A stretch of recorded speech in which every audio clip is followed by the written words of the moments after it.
सभी प्रतियोगी परीक्षाओं के लिए महत्वपूर्ण भारत का प्राचीन इतिहास से संबंधित ये तीसरा एपिसोड है।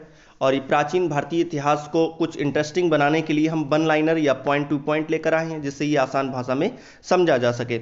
इससे पहले जो खुदाई के दौरान शहर निकले थे, सभ्यताएं निकली थी, सिंधु सभ्यता, उसकी बात करी गई थी। उसके बाद ये सभ्यता जो पनपी भारत में, वो थी वैदिक सभ्यता। ठीक है, सैंधव सभ्यता या सिंधु सभ्यता के बाद ये वैदिक सभ्यता भारत में पनपी। वैदिक का मतलब होता है वेद से निर्मित हुआ था, और वेद का अर्थ होता है ज्ञान। ठीक है, वेद का क्या अर्थ होता है? ज्ञान होना। और वैदिक शब्द जो वेद से निकला था, वैदिक सभ्यता आर्यों के द्वारा विकसित करी गई थी। ठीक है, इसको आर्य सभ्यता भी कहा जाता है। वेद आर्यों के इतिहास को जानने के मुख्य स्रोत वेद हैं। ठीक है, वैदिक साहित्य अब रचना का श्रेय भी आर्यों को ही जाएगा, क्योंकि जो पूरी सभ्यता है वो आर्यों की ही है। इसमें जो साहित्य लिखे गए थे वो भी आर्यों को ही उनका रचना का श्रेय जाता है। ठीक है, वैदिक काल की बात करें, वैदिक काल का विभाजन दो भागों में किया गया था। वैदिक काल का विभाजन दो भागों में किया गया था, ऋग्वैदिक काल और उत्तर वैदिक काल। ऋग्वैदिक काल ये है, ये 1500 ईसा पूर्व से 1000 ईसा पूर्व तक माना गया है। ऋग्वैदिक काल 1500 ईसा पूर्व से 1000 ईसा पूर्व तक माना गया है, और उत्तर वैदिक काल 1000 ईसा पूर्व से 600 ईसा पूर्व तक माना गया है। ठीक है, और इसकी बात करें, ये सर्वाधिक भारतीय साहित्य परंपरा में सर्वाधिक प्राचीन जो थे वो 4 वेद माने गए, और उनके भाग थे ऋग्वेद, यजुर्वेद, सामवेद और अथर्ववेद। ठीक है, भाग कौन कौन से थे? संहिता, ब्राह्मण ग्रंथ, आरण्य और उपनिषद। बात करते हैं इनकी एक एक करके। वेद की बात करें, ऋग्वेद में क्या क्या है, ऋग्वेद का परिचय जान लें तो ये वैदिक साहित्य का सबसे प्राचीनतम ग्रंथ कौन सा है? ऋग्वेद है। इसमें क्या है? स्रोत, श्लोक जिसे कहते हैं, और प्रार्थनाओं का संकलन है। स्रोत और प्रार्थनाओं का संकलन है। ठीक है, इसमें कुल 10 मंडल हैं, 1028 सूक्त हैं। इनमें 10 मंडल, 1028 सूक्त हैं, और 10,552 ऋचाएं हैं। ठीक है, इसमें किन किन चीज़ों का उल्लेख है, इस बात पर भी चर्चा कर लेते हैं। उल्लेख किन किन चीज़ों का है? इसमें गोत्र शब्द का, शूद्र का और वर्ण शब्द का उल्लेख इसमें है। ठीक है, गोत्र, शूद्र और वर्ण शब्द का उल्लेख है। ठीक है, गायत्री मंत्र की बात करें, गायत्री मंत्र के रचनाकार विश्वामित्र हैं, और ये ऋग्वेद में ही है। लोहे का उल्लेख इसमें नहीं है, तो उस टाइम लोगों को लोहे का ज्ञान नहीं रहा होगा, इसलिए इसमें लोहे का उल्लेख नहीं है। ठीक है, नदी सूक्त में 21 नदियों का वर्णन है। तो ऋग्वेद का एक नदी सूक्त है, उसमें कितनी? 21 नदियों का वर्णन है। ठीक है, 9वें मंडल की बात करें, इसमें सभी 114 सूक्त सोम को समर्पित हैं। भगवान सोम थे। 9वें मंडल में देवता सोम का उल्लेख है, और 114 सूक्त जो हैं वो सोम को समर्पित है। ठीक है, ये 9वें मंडल में है। इसमें पुरोहित होता था। पुरोहित उस टाइम पुरोहित होते थे। पुरोहित किने? ब्राह्मण ग्रंथ से ऐत्रेय और कौशिताकी 10वें मंडल में पुरुषूक्त में है। तो 10वें मंडल के पुरुषूक्त में क्या है? और गायत्री मंत्र ये है, तृतीय मंडल में है। गायत्री मंत्र तृतीय मंडल में है, ये गायत्री मंत्र से संबंधित है। ठीक है, अब आते हैं यजुर्वेद की बात करें, तो यजुर्वेद का परिचय देखें। इसमें स्रोत और कर्मकांड का वर्णन दिया गया है। यजुर्वेदों में यज्ञों के नियमों एवं विधि विधानों का संकलन मिलता है। ठीक है, यज्ञों के नियमों और उनके विधि विधान किस तरह से वो करते हैं उनका उल्लेख मिलता है।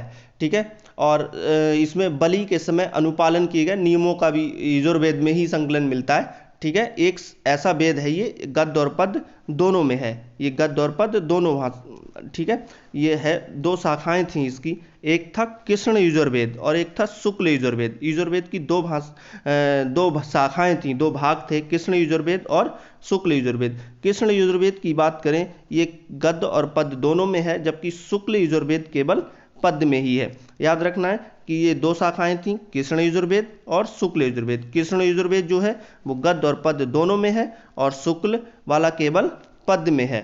ठीक है, इसका अंतिम भाग जो था वो ईशोपनिषद है। अंतिम भाग ईशोपनिषद है, आध्यात्मिक चिंतन से संबंधित है। इसका अंतिम भाग आध्यात्मिक चिंतन से संबंधित है। ब्राह्मण ग्रंथ की बात करें, इसके ब्राह्मण ग्रंथ कौन थे? एक तो शतपथ था, एक तैत्रीय था। ठीक है, शतपथ और तैत्रीय इंपॉर्टेंट है पेपर की दृष्टि से। ब्राह्मण ग्रंथ कौन से थे? शतपथ और तैत्रीय। अर्घ्यु किसे कहा गया? कर्म कांडों को संपन्न करने वाले जो पुरोहित होते हैं उनको अग्रव्यू कहा गया, ठीक है। तो अग्रव्यू कौन होते थे? पाठकर्ता होते थे, ठीक है, जो इनको पढ़ते थे, इनके जो कर्मकांड थे उनको संपन्न कराने वाले पुरोहित होते थे, या इनके जो पाठ को पढ़ते थे वो अध्वर्यु कहते थे, ठीक है उनको।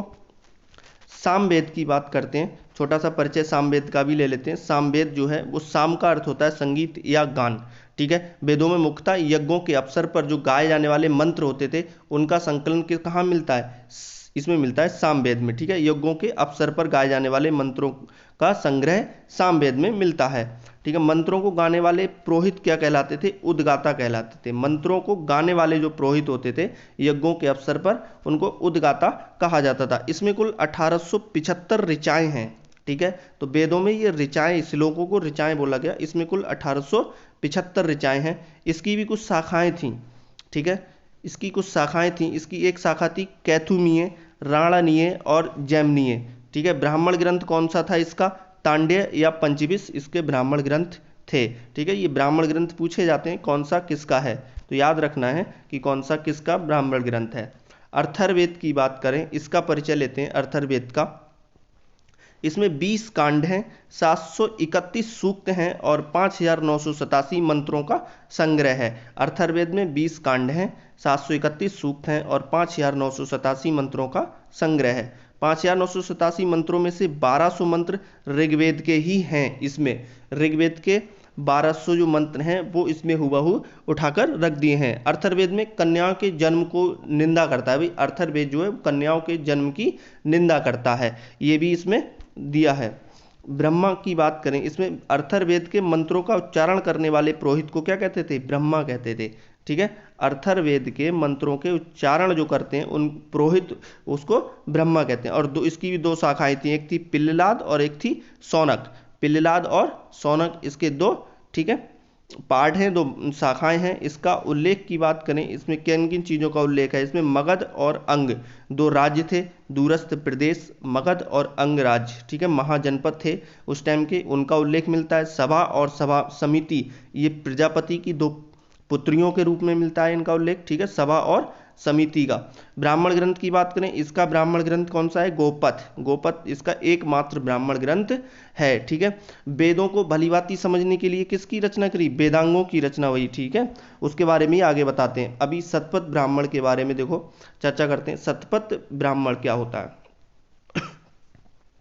इसका परिचय है शुक्ल यजुर्वेद का ब्राह्मण ग्रंथ। शुक्ल यजुर्वेद जो था, यजुर्वेद 2 पार्ट में था, शुक्ल और कृष्ण।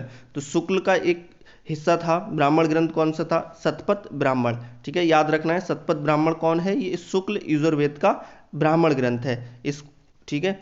पुनर्जन्म का सिद्धांत, इसमें किन किन चीज़ों का उल्लेख है? एक तो है पुनर्जन्म का सिद्धांत। पुनर्जन्म की सिद्धांत जो था वो इसी में दिया हुआ है, ठीक है, शतपथ ब्राह्मण में। जल पिलावन की कथा वो भी शतपथ ब्राह्मण में है। पुरूरवा उर्वशी का आख्यान, पुरूरवा और उर्वशी की कहानी सुनी होगी तुमने, वो भी शतपथ ब्राह्मण से ही ली गई है। पुरुषमेध यज्ञ है, ये भी शतपथ ब्राह्मण में ही इसका उल्लेख मिलता है। पत्नी पति की अर्धांगिनी होती है, पति की अर्धांगिनी होती है, ये भी शतपथ ब्राह्मण से ही लिया गया है, ठीक है। कुरु और पांचाल की कहानी थी, ये वैदिक सभ्यता के सर्वश्रेष्ठ प्रतिनिधि हैं, ठीक है, कुरु और पांचाल। और राजसूय यज्ञ, इसका भी उल्लेख कहाँ मिलता है? शतपथ ब्राह्मण में ही मिलता है। आगे आते हैं, देखो कुछ वैदिक शब्द हैं और उनका अर्थ क्या है। कुछ वैदिक शब्द और उनका अर्थ जो वेदों में या उनके हिसाब से उस टाइम यूज होते थे, उनका क्या अर्थ है ये देखते हैं, ठीक है। कृष्ण अयस जो शब्द यूज हुआ है वो लोहा के लिए हुआ है, ठीक है। कब किसके लिए हुआ है? लोहा के लिए कृष्ण अयस हुआ है। और कुसीद शब्द जो है वो ऋण के लिए, ऋण मतलब लोन के लिए हुआ है, ठीक है, कुसीद। और कृष्ण जो है वो लोहा के लिए हुआ है, कृष्ण अयस, कुसीद ऋण के लिए। और कुसीदिन मतलब ऋण देने वाला, कुसीदिन मतलब ऋण देने वाला और कुसीद मतलब ऋण, ठीक है। और कृष्ण अयस मतलब लोहा, उसका अर्थ है तक्षा। तक्षा का अर्थ क्या है? बढ़ई है। और बेकनाट का सूदखोर, बेकनाट का अर्थ जो है वो सूदखोर है। ये जो शब्द हैं ये वैदिक शब्द हैं और ये वेदों में इनका यूज हुआ है और उस टाइम आर्यों के समय में ये बोले जाते थे, उनका मतलब होता था। ठीक है, अरित्र जो है उसका अर्थ है पतवार। ठीक है, और स्पज का अर्थ है गुप्तचर। ठीक है, याद रखना, ये शब्द काफी बार पेपर में पूछे जाते हैं। प्रमुख नदियों की बात करें, ऋग्वेद के समय में नदियां रही होंगी उनके बारे में बात करते हैं। देखो, एक थी सरस्वती नदी। ठीक है, इसका उल्लेख ऋग्वेद में मिलता है और सबसे पवित्र नदी कौन सी मानी गई है ऋग्वेद में? सरस्वती नदी मानी गई है। इसके अन्य नाम भी हैं, नदीतमा, देवीतमा और मातेतमा। नदीतमा, देवीतमा, मातेतमा, ये सरस्वती नदी के नाम हैं और ऋग्वेद में सबसे पवित्र नदी सरस्वती नदी मानी गई है। ठीक है, इसके बाद आती है सिंधु नदी। ऋग्वेद में सर्वाधिक बार उल्लेख किसका है? ठीक है, सिंधु नदी का। क्वेश्चन बनेगा कि ऋग्वेद में सर्वाधिक बार उल्लेखित कौन सी नदी है? तो सिंधु नदी है। ऋग्वेद में सर्वाधिक पवित्र नदी कौन सी है? तो वो है सरस्वती नदी। इसके अन्य नाम कौन से हैं सिंधु नदी के? एक हिरण्यनी है, आर्थिक महत्व के कारण इसका नाम हिरण्यनी दिया गया था। ठीक है, परावत, जिसे अरब सागर कहते हैं, सिंधु नदी के गिरने का स्थान था परावत। ठीक है, इसको अरब सागर कहते हैं, सिंधु नदी के गिरने का स्थान था। ठीक है, शिक्षा की बात करें, देखो कुछ अब पॉइंट पर आते हैं, वेदांग की बात कर लेते हैं। देखो, वेदों को भली भांति समझने के लिए 6 वेदांगों की रचना करी गई थी। ठीक है, अब वेदों को भली भांति समझने के लिए 6 वेदांगों की रचना करी गई थी। इसमें देखो वेदांग कौन कौन से हैं? 6 वेदांग कौन कौन से हैं? एक तो है शिक्षा, एक है शिक्षा, एक है कल्प, एक शिक्षा कल्प है, और व्याकरण है, निरुक्त है, और छंद है, ज्योतिष है। ठीक है, तो पहला कौन सा है? शिक्षा, कल्प, व्याकरण, निरुक्त, छंद और ज्योतिष, ये 6 वेदांग हैं। ठीक है, तो वेदों को समझने के लिए 6 वेदांगों की रचना करी गई थी। इसमें क्या है? शिक्षा, ज्योतिष, कल्प, व्याकरण, निरुक्त और छंद। ठीक है, इस पॉइंट पर आते हैं। इससे आगे देखो कुछ है, ये वेद त्रयी की बात करें, वेद त्रयी में कौन कौन से वेद आते हैं? ये इंपॉर्टेंट है, डायरेक्ट पेपर में पूछे जाने वाले सवाल मेल को लेकर आया हूं मैं। वेद त्रयी, वेद त्रयी किसको कहते हैं? ऋग्वेद, यजुर्वेद और सामवेद। वेद त्रयी किसे कहते हैं? ऋग्वेद, यजुर्वेद और सामवेद। ठीक है, संहिता की बात करें, संहिता में 4 वेद होते हैं, संहिता में 4 वेद होते हैं, अथर्ववेद, ऋग्वेद, यजुर्वेद और सामवेद। जबकि वेदत्रयी में 3 वेद होते हैं, ऋग्वेद, यजुर्वेद और सामवेद। अथर्ववेद वेदत्रयी में नहीं होता। ठीक है, याद रखना है बिल्कुल। एक ये है विराट पुरुष, एक विराट पुरुष माना है। ठीक है, उस क्षत्रिय की उत्पत्ति उसकी भुजा से हुई थी। विराट पुरुष एक माना है, क्षत्रिय की उत्पत्ति उसकी भुजा से हुई थी, और ब्राह्मणों की उत्पत्ति उसके मुख से हुई थी, मुंह से हुई थी। ठीक है, और जांग से वैश्य की उत्पत्ति हुई थी, और पैर से शूद्र की उत्पत्ति होती। याद रखना है बिल्कुल। वीडियो आपके लिए काफ़ी लाभकारी रही होगी, तो लाइक करें, कमेंट करें, कमेंट में ज़रूर बताएं वीडियो कैसी लगी, और शेयर करें। Thank you.